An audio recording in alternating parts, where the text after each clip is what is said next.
The Republican presidential field moved on today, fanning out to a series of upcoming caucus states. But the echoes from the Romney-Gingrich battle in the Florida primary lingered.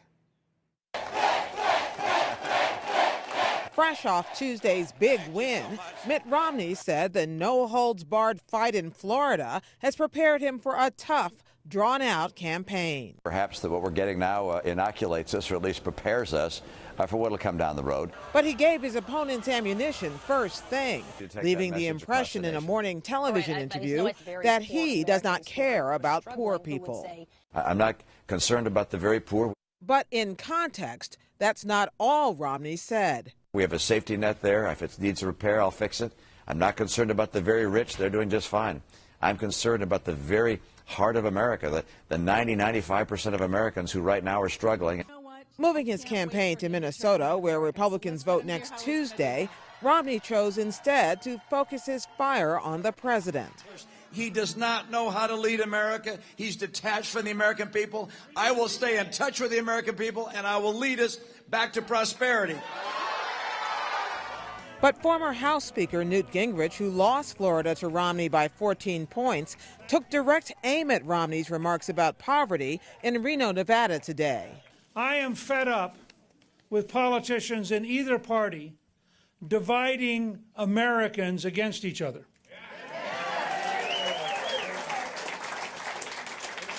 I am running to be the president of all the American people, and I am concerned about all of the American people. Gingrich vowed to stay in the race right up until the nominating convention, 7 months away in Tampa. But in Washington today, the nation's top elected Republican House Speaker John Boehner dismissed fears that a protracted nomination fight would hurt the party. I understand that people are concerned about how long the primary process is dragging out. I would remind people that President Obama and Secretary of State Hillary Clinton had a fight that went through June of 2008. So I think everybody just needs to relax, and this will resolve itself. Two other major Republicans remain in the hunt for the nomination. Former Pennsylvania Senator Rick Santorum stumped in Colorado, where caucuses are set for Tuesday. And Texas Congressman Ron Paul spent the day courting voters around Las Vegas.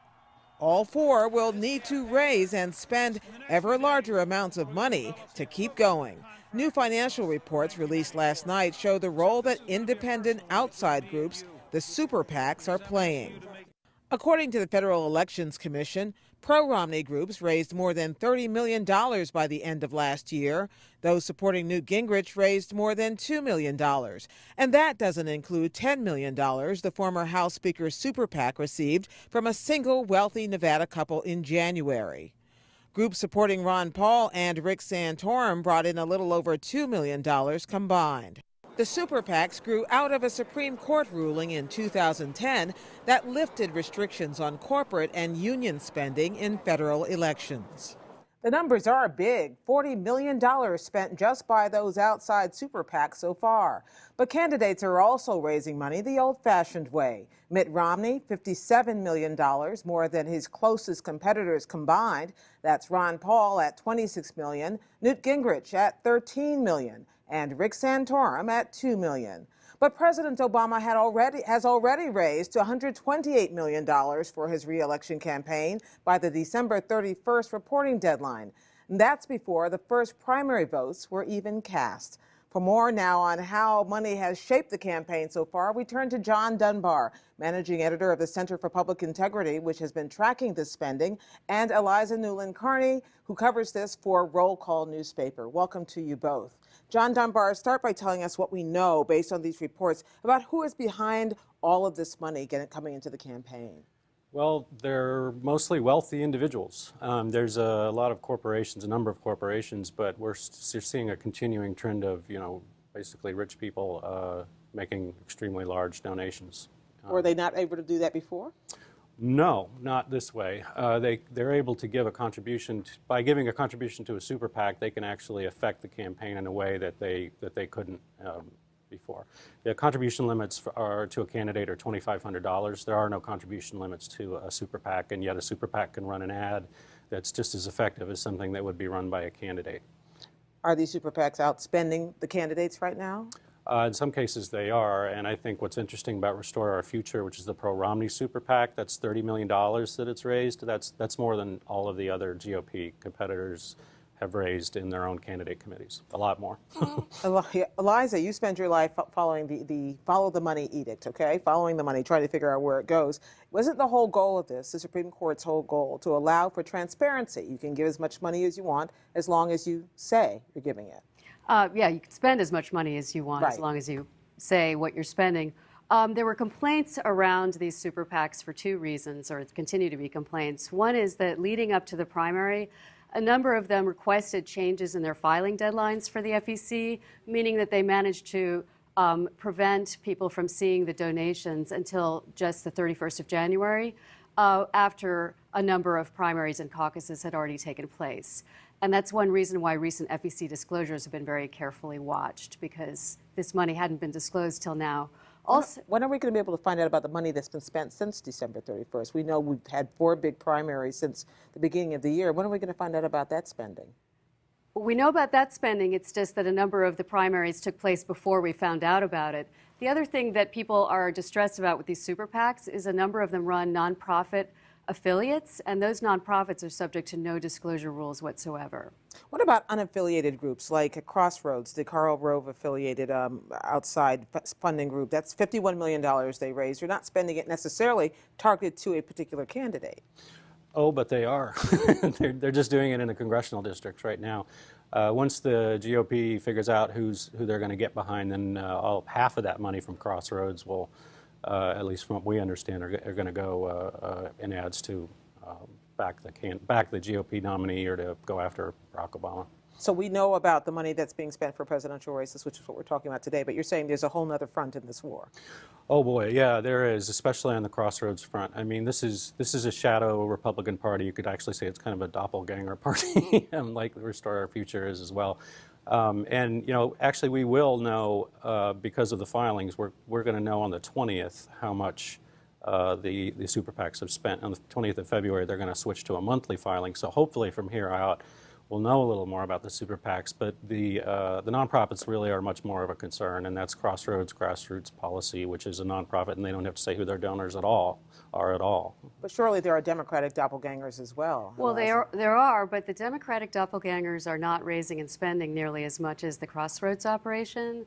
The Crossroads operation raised about $18 million for the super PAC, but about more than $30 million for the nonprofit.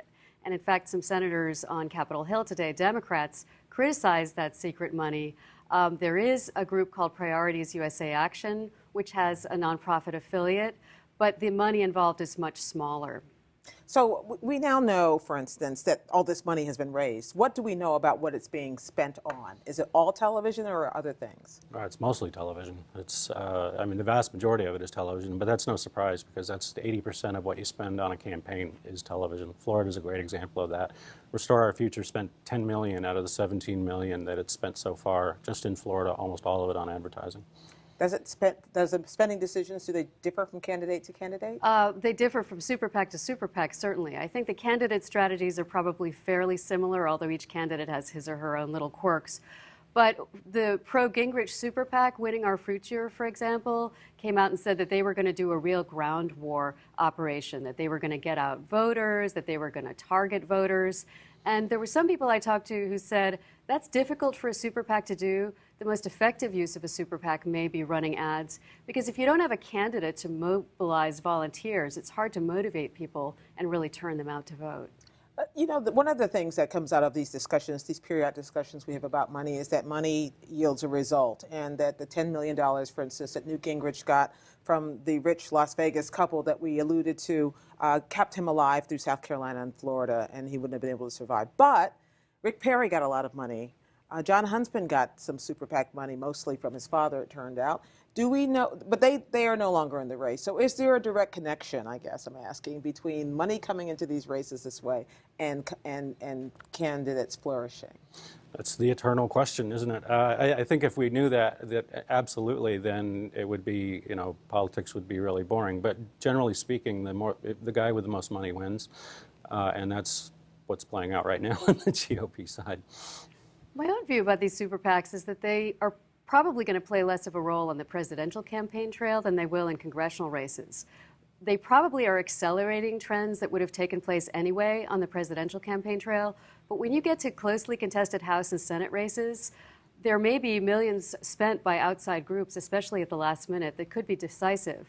And some people argue that already happened in 2010 when American Crossroads and other GOP-friendly outside groups helped Republicans take over the House. How does this compare to past presidential cycles?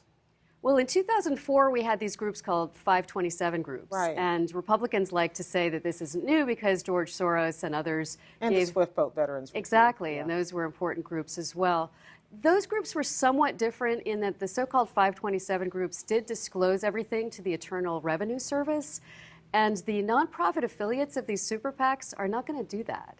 So I think there's arguably going to be less disclosure this time around. You agree with that? Well, it's also the content of the message. The Supreme Court said that this is something called express advocacy. The 527s were never allowed to say vote for or vote against. Otherwise, they would have been regulated by the FEC. These groups are allowed to say the most aggressive form of political speech. That's the biggest difference. John Dunbar from the Center for Public Integrity, Eliza Newland-Carney from Roll Call. Thank you both very much. Thank you. Percent of Americans who right now are struggling.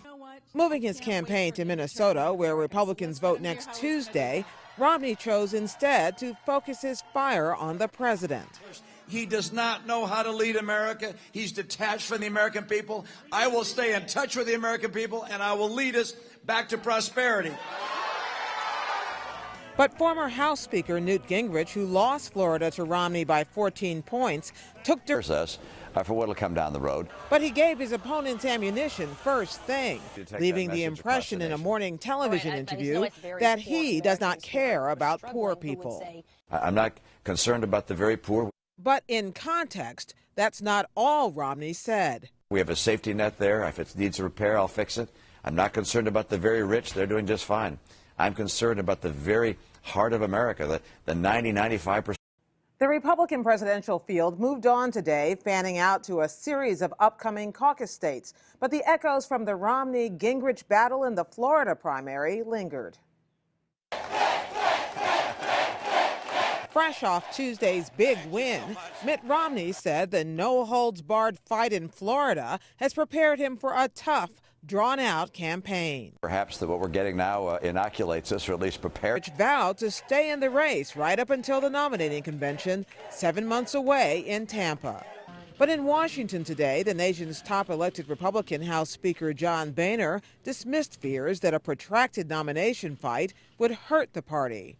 I understand that people are concerned about how long the primary process is dragging out. I would remind people that President Obama and Secretary of State Hillary Clinton had a fight. Direct aim at Romney's remarks about poverty in Reno, Nevada today.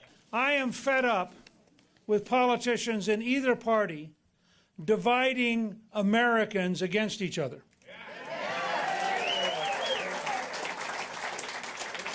I am running to be the president of all the American people, and I am concerned about all of the American people. Gingrich